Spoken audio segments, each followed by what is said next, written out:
Welcome to the Miller Report, Real Clear Journalism. I'm Maggie Miller. I'm joined now by Peter Bryant, the board chairman of Clareo and Key Minerals Forum. Thank you so much for being here. Good to be here, Maggie. Thank you for having me. You've been an interlocutor, so you're on stage talking to people of many different facets with regards to energy affordability, etc. But I feel like you do have information and knowledge on a niche that we might not have heard too much about today, which is minerals famine. Talk to me a little bit about that. Well, I think, we're shifting towards an energy system that's minerals dependent, actually. And I think the demand that's forecast is exponential growth in mineral supply. And, especially for critical minerals like copper, lithium, nickel, there's going to be a severe famine, shortage of those minerals in the next few years. And if you like, the energy downstream companies are actually sleepwalking into a potential supply chain crisis that can really slow down the growth of the energy that we need to have in the United States.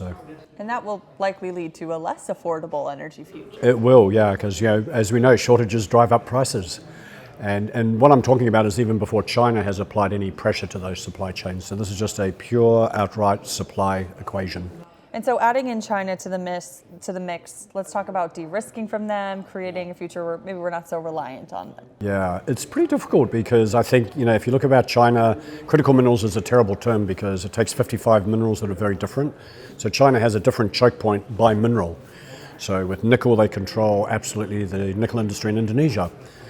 Rare earths, they control all of it in China. So copper, they control 50% of smelting. So everything's different, and they can apply those choke points to flood market, depress pricing, and make Western projects unprofitable. So if you think about de-risking, reshoring to the United States is interesting. It's not going to happen.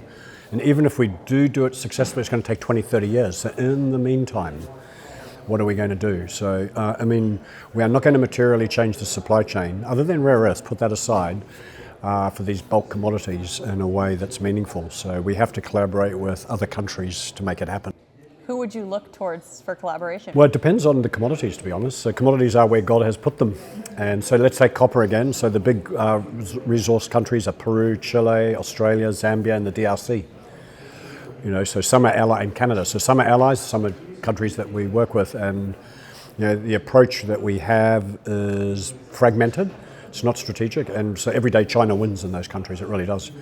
So I believe I spoke to someone a few months back with regards to a rare earth mine that was opening here in the United States. Yes. Do you think that we can, take away some of the stranglehold on that? I think rare earths is different because it's low volume, very low volume, high value to the US for defense and industry. So that is something we can do, whether it's opening small new mines or extracting rare earths from what they call tailing dams and coal ash from the utilities. The process, and we don't have to be a low-cost producer of that because it's strategic. We can pay 10 times more market price. It doesn't matter. Other commodities, we can't do that. It's just not possible because it will require too much money. How is your outlook of our energy future, and how can we make it better if it's not a positive one? Yeah, no, I think the outlook, I'm positive because I think what we've heard today is very bullish, a lot of confidence, a lot of innovation going on. I think the challenge is the supply chain, actually, and how we maintain affordability with rising costs as at the input. And then how do we maintain economic advantage globally as well? So I think that's a big challenge. People are thinking about it. So it's something that we're going to be very conscious about for the future. All right, Peter, thank you so much for your time. Hey, thank you so much. That was good. That was it for the Miller Report, Real Clear Journalism. I'm Maggie Miller. I'll see you next time.